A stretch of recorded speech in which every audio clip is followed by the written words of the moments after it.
Okay, y'all, welcome back to Say More Words, and welcome to the last podcast episode of this season. Season 2 will start in a few weeks while my team and I take a break and we recap and we get ready for the next year.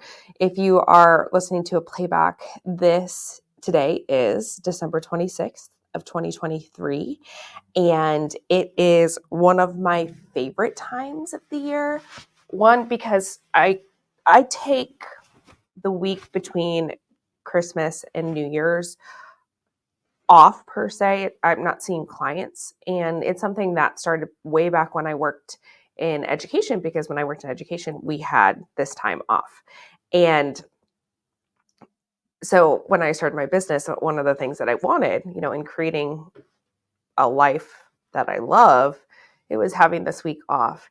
And it's the week off to be able to do whatever I need to. Notoriously, I've been moving offices this week, which is really funny. I will declutter and I will work on myself. I spend a lot of time reading and going through like my own personal information, really honing in on what I want my next year to look like. And so today, we're going to do that. I'm going to tell you a little bit about how I wrap up the end of the year, how I get ready for the next year, and kind of like go through kind of a little recap of what has happened. Before we do that, though, here we go. I'm just talking, and I didn't tell you the song of the day. The song of the day is Erbody But Me by Tech9, partially because last year, in 2022, one of the things that was going viral was a video of Betty White dancing from back in her Golden Girls days. And it's that song over it saying like, this is what it's going to look like for me going into 2023. And it was really funny. And so I've been listening to it all morning. So that's the song of the day. So every year, one of the things I do is the word of the year. And people are like, well, why do you have a word of the year? Some people don't understand it. Some people don't know how to create it. I have a word of the year because I want to have kind of like a general theme for what the year is going to look like, what I'm looking for.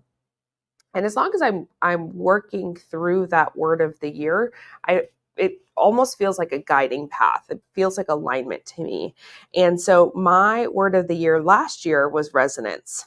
And I wrote, a lot of people don't choose a physics word as their word of the year, but resonance is the natural vibration. And you can vibrate really high, you can vibrate really low. Typically it's in reference to sounds.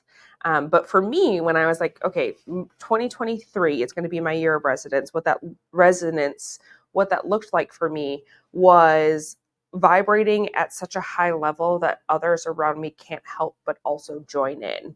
And it goes along with, which is really funny, as I'm doing my reflecting, one of the big affirmations for me this year was, I am the most attractive in the room.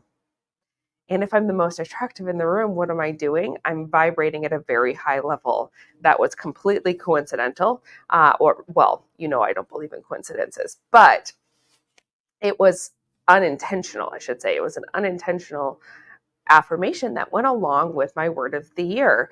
And for me, this year, I really needed to look at what vibrating really high meant for me. What does that mean for me to other people, me to my family, me to those closest to me? What does that look like? What do I want my life to look like? This 2023 was the year where I started traveling, and I was on a plane all the time, and I was going and seeing new people all over the country, all over the world. And I just had the opportunity to experience things vibrating at a higher level. What's really cool about being able to show up as my authentic self, right? Like authentically me. And if you haven't thought about this, this is a really good thing for you to think about as you are getting ready for the new year, is what does being authentically me look like?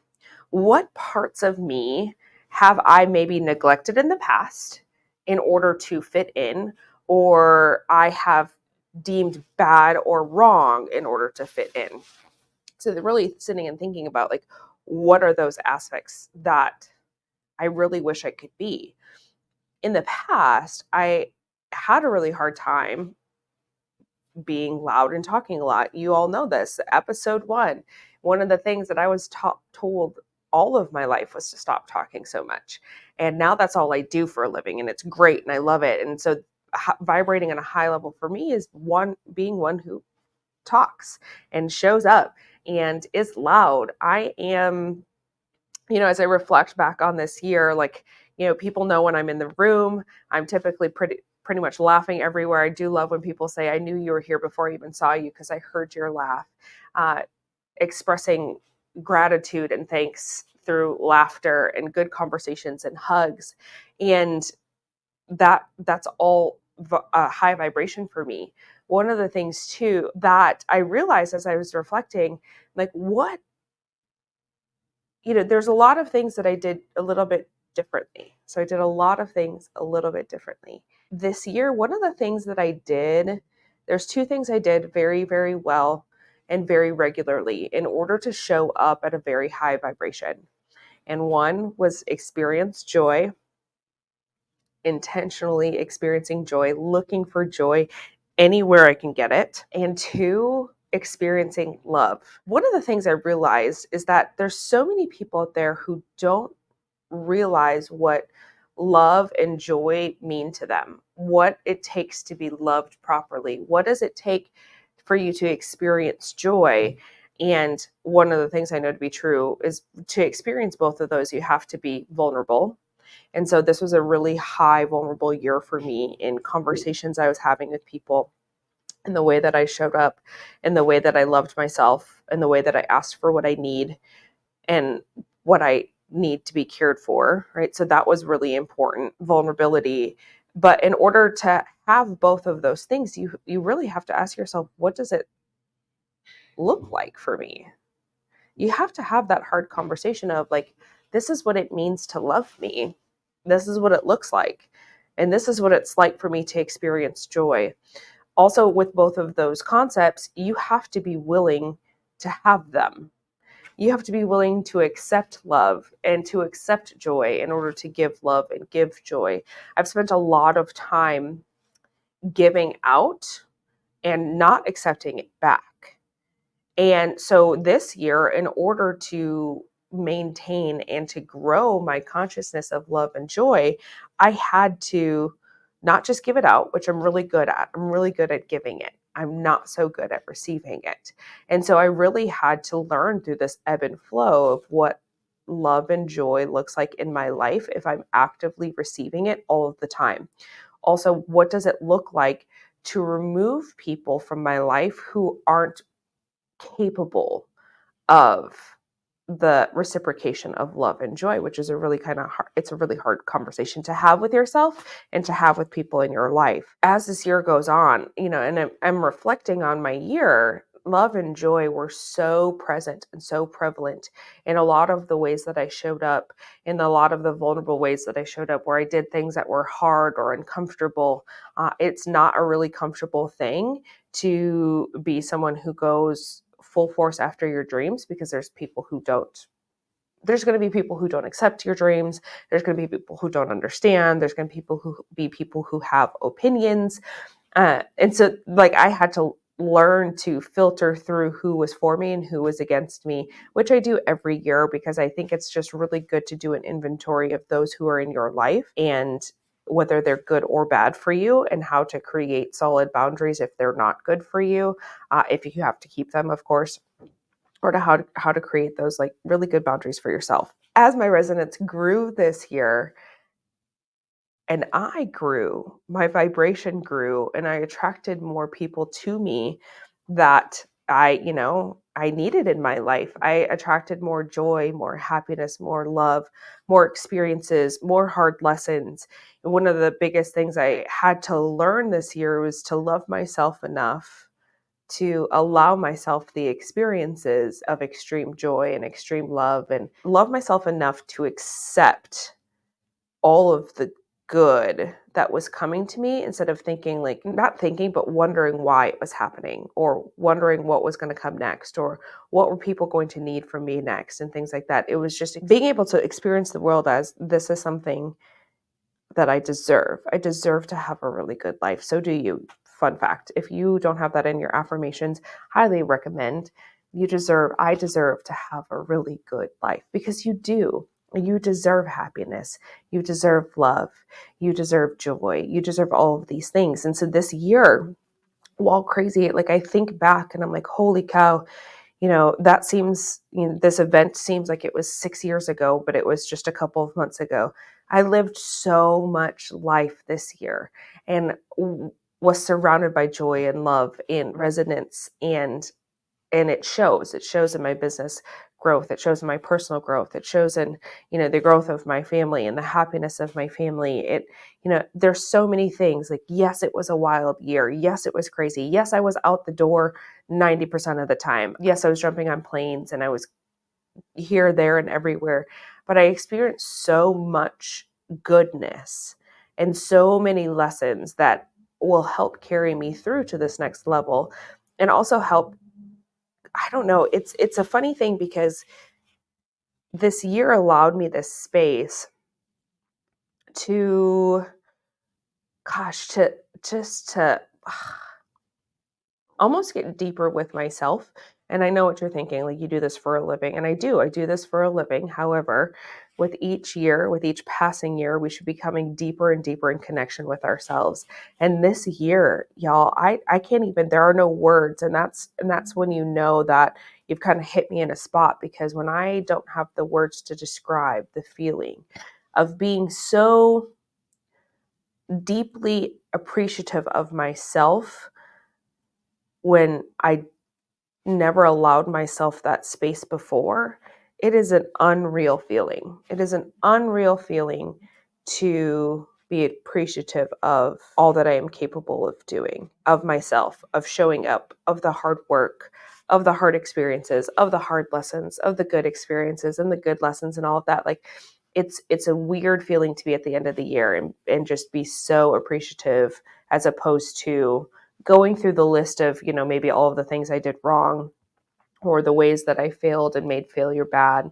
Like, this was it was a deepening year on a lot of my practices, which is great because it'll allow me to create advanced work for some of my clients. It's just funny to look back on all that I did, all that I was, all that I wanted to be, and how it aligned very well. So as you're looking at, picking a word for the year, you want it to be like the theme. This is the theme for the year.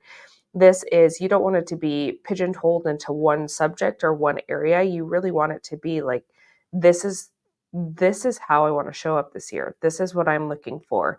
And as long as that theme keeps showing up and you keep showing up, you will realize you're kind of on the right track. And that's, and I look back on my year in the areas in which I was not vibrating at a level that was me, or I was allowing others to dictate certain aspects of how I should be feeling.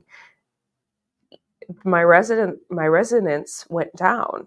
And so it's kind of like, it's a funny little gauge, right? The word of the year, it's a funny little gauge on what's happening in the year. I have not yet picked my word of the year for 2024. That's going to be this week's task. But as I wrap up this year, I look at it all, the good, the bad, the ugly. I look at where we're going, what we accomplished, what we did. This podcast is a perfect example of something that I put off for so long and finally let it breathe in 2024. That's the book I put off for so long, due to, I would say, some limiting beliefs, some scaredness, some publishing issues also, back and forth and all over the place. But, in 2024, that's going to be the space in which I let that breathe and I let that come to life and I let that exist. And as I look back on this year too, I like to look at, what I overcame and what needs to deepen in the next year, what needs to change in the next year, where do I need to grow in the next year? Because, if you're not growing, you're dying. And so there's always areas that we can be working on. And so I really love being in the space of like, okay, like, this is what we're going to focus on this year. This is what we're going to go after. This is, kind of the theming. This is, these are the thoughts I want to be having and the experiences I want to have. And this is where I want to learn deep analyzation of how your year went allows you to kind of look at where the next year is going. And it allows you, it gives you the space to be like, okay, this is what I want it to be. This is what I want it to look like. This is where I want to go. This is what I want to be. I ask myself, where do I want to travel? What experiences do I want to have? What growth do I want to work through? If there's anything there's always things I need to work through. So like, what areas of growth do I need to work on? What do I want my business to look like? What do I want my health to look like? Because after, eating and drinking for the last few days for the holidays, like now I'm like, okay, I need to do better. What am I tracking when it comes to my health? Is it my sleep? Is it my waist? What is it? Overall, just overall wellness is kind of what I'm looking for this upcoming year. And I always look at, okay, after analyzing the year, what worked, what didn't, and what do I want to bring in? What do I want to change? What do I want to grow through? So as you're doing a end of the year wrap up, and I've been talking for way too long, so I'm going to let you go here shortly. As you're doing your end of the year wrap up, look at it all, because it's all valid. It's all worthy of your attention. And it also helps springboard you to the next level, to the next year. I truly don't believe that anything changes at the strike of midnight on January 1st, but for a lot of people, sometimes it does. Sometimes that reset is exactly what they need. And this week, in between Christmas and New Year's, is the reset that I need every year to spring load me into the next level. So I'm so happy that you're here. I'm so happy that you've been on this journey with me through the podcast this year. We aren't going away forever. We're just taking a couple weeks off, and then we will be back with season 2. And in season 2, y'all, I'm bringing some of my very best people. I'm bringing some powerhouse people that I met this year. There's a lot of NFL players on season 2. As you can imagine, the NFL players have arrived. And so you're going to get to experience such a really cool vibe in season 2 and a different experience. And I'm just super excited that you're here, that you continue to be a part of this journey with me, and that I get to be a part of this journey with you. It's been such an amazing year that all I can do is shake my head and smile. And sometimes I cry, but it's been just the most amazing year. So I'm so very thankful that you were part of my year. Thank you for letting me be part of yours. And I'll see you in a couple weeks. Have a great day. Bye, y'all.